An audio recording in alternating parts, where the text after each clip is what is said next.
Hello everybody and welcome to another episode of the Youniverse podcast. My name is Akasha and I am a soul alchemist, meditation teacher and spirit guide based here at the moment in Melbourne, Australia. So today I wanted to speak to you about the paradox of self-love.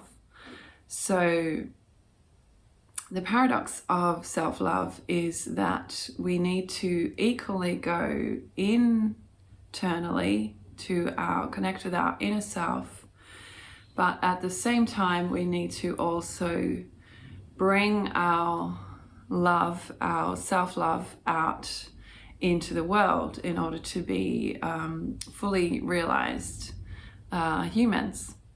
So we need to be able to balance these two directions, if you like, these two impulses.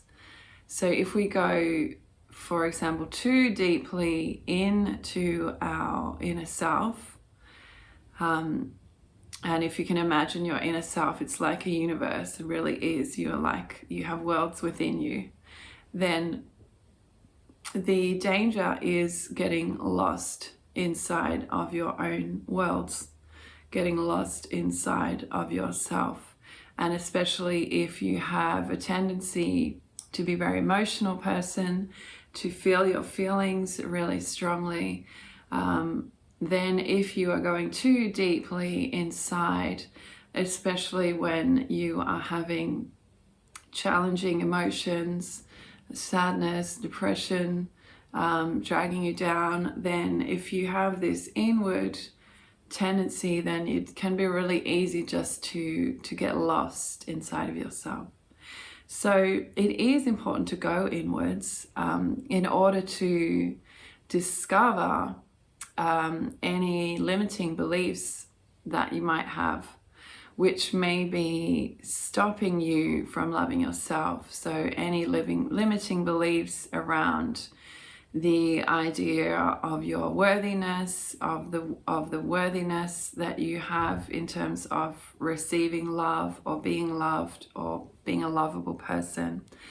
Any limiting beliefs around your own capabilities in the world, around what your talents, what you have to contribute, whether it is worthwhile, let's say, for you to really fully follow and pursue those talents so that you can bring them out into the world fully. So if you have any limiting beliefs around that, it's really worthwhile to go inwards and look at these limiting beliefs so that you can see them for what they are, so that you can then do the work on dissolving them, whatever that might be. And there's lots of different ways of working with limiting beliefs. And I will do probably some further videos in the future just on techniques for working with dissolving limiting beliefs. And so this is the reason why it's really useful and worthwhile and necessary to take that inward journey to your inner self, so that you can identify whatever those beliefs may be that are holding you back, and so that you can identify whatever are the really deep patterns that you might have, probably from experiences in childhood, whether that be from your family, whether it be from the school that you went to, whether it be messages that you received from society in general and you internalized. You might just have a certain vision of yourself in the world based on your childhood experiences, which is just not true, an incorrect vision, understanding of yourself and your position in the world. So for example, and I like to call this like a mantra that you might have, and you might just not even be aware of this mantra, and it's like just a repeated thought loop that is inside of you, that usually comes from like your experiences as a young child. So one mantra, for example, might be, this is one of mine. So it's very easy for me to bring this one up. It's the mantra that I'm in an echo chamber, nobody is listening to me. Nobody cares about me, and nobody cares about what I do or how I show up or what I give in the world. Nobody's there. It's this mantra is kind of like that. It's kind of like I'm in an echo chamber and nobody's listening. Nobody's listening, nobody's witnessing, nobody's watching, and nobody cares. So that's just one example. You might have another mantra. It might be something like, everything I do is wrong. Nothing I do is quite good enough. I always fall short. And so again, this mantra would probably come from childhood experiences, whatever they may be. So it's really interesting to go inwards to identify, as well as your belief systems, if there's any overriding kind of a mantra, let's say, within you, which is just repeating on an unconscious loop. And it's very liberating to discover if you have some kind of mantra like this, and just discovering it, just identifying it, just writing it down, what that mantra is. Like, everything I do is wrong, like I'm in an echo chamber, nobody is listening to me, nobody cares.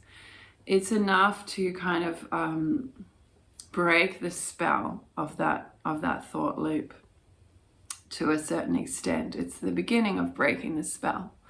Then after that beginning, there's a whole lot of other processes that you may want to do if you identify a strong negative mantra around your story of yourself in the world. And one, just to mention one, would be just recognizing throughout the day, watching your thoughts, watching your reactions, watching your inner observations, and recognizing when that mantra is activated. So if, for example, that mantra is, nobody's interested in me, nobody cares about me, nobody's listening, and then you do something, whatever that might be. You might make a video, you might go out in the street as a busker and play a song. You might be speaking to someone, and you might just notice that mantra is active in the background. And you try and just literally be with that. Oh, okay, there it is. There is that mantra that is on unconscious loop within the background of my consciousness. And you just watch it, and you watch what happens. And then obviously also the next step in that part is recognizing where it's a lie, recognizing the truth of reality. So recognizing, for example, okay, people are interested in what I have to say. If I'm busking in the street, look, those people are listening. If I make a video, look, people do watch. And bringing in that reality quotient to counteract that unconscious mantra, that unconscious loop. So this is the work we do when we go inwards into our inner universe to discover all these unconscious patternings that we may still be carrying probably from our childhood. Also can be from our early adulthood or other experiences in life which have left a deep imprint on us, which we have not been able to perhaps fully process and let go of. So that That's the inward journey. Then the outward journey of the self-love process is really, it's a process of transcending the self. So we go inward to understand ourselves and who we are and what has made us who we are. And then as we ground in who we are, in the person that we are today, in the reality of who we are today, we stay in our center. We stay within the center of ourselves while we go outwards and do undertake the process of SelfTranscendence. And this can happen in many different ways, but really one of the best ways is just sharing your gifts and skills and talents with the world in a way which is beneficial to others. So whatever that is to you, that will give you that feeling of transcending yourself, of going beyond yourself, of it no longer being all about you, of you being fully connected with the other beings in the world, of there being a continuum between you and others. And then slowly, as you recognize this continuum, as you feel it, slowly, then you lose, you are able to transcend this being stuck in ideas about myself and who am I. And you're then able to kind of be much more in the flow of life, and your skills and talents are literally flowing out of you into the world and being given and received by whoever can benefit from them. So another part of this paradox of self-love, the equal inwards and outwards movement, is that while some of you may have in childhood or throughout life have received the belief that really focusing on what you love most is a selfish pursuit. You may have received that belief unconsciously at some point. This is really, it's not true at all. So the more you actually focus your energies on doing something that you really love, the more that you do that, the more you also transcend the self. Because when you're deeply in the middle of your passionate activity, whatever that may be, it may be dancing, it may be writing, it may be making music, it may be speaking, it may be being a political lobbyist, it may be being a mathematician, being a scientist, being a public servant, being a rubbish man or woman, being a council worker, being a librarian, whatever that is, whatever that thing that you love the most is, as you pursue that deeply, you also transcend the self at the same time. And if you can imagine you being fully connected in with your passion, you imagine that as being like a light bulb that's switched on from the inside. So it's like your heart, let's say, is your light bulb, and as you fully following your passion and your love, your inner light bulb is switched on fully, and then you basically are walking around as a way shower in the world, because your light is on from the inside.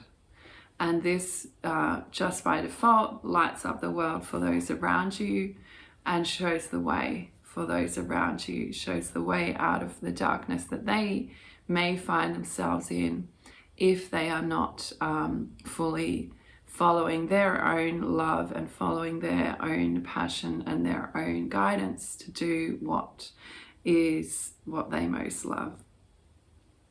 So again, this can seem like a paradox as you focus deeply on your own love, on what you most love, on what is most what feels most passionate for you, this also is the road to transcendence, is the road to altruism, if you like, because as you're channeling all your energy through that loving awareness, doing what you love, again, then the results of your work will flow out fully into the world, because they're coming from this place, this really deep place of love and truth, and honoring who it is that you are, which is honoring your calling in the world, which is following your path. So same thing, as you go deeper inwards, you can travel further outwards and be more effective in the world. So thank you so much for listening. This was just a short chat today about this paradox of self-love. I hope it's been useful. If you find it useful, it would be awesome if you would like this video and subscribe to my channel. That way you will get notifications every time I post new videos. So I share a lot of videos about the inner journey, about self-realization, about finding out who you really are and following that fully. And then I also sometimes post as well music videos, as I'm a musician. So thank you so much, and I will see you in the next video.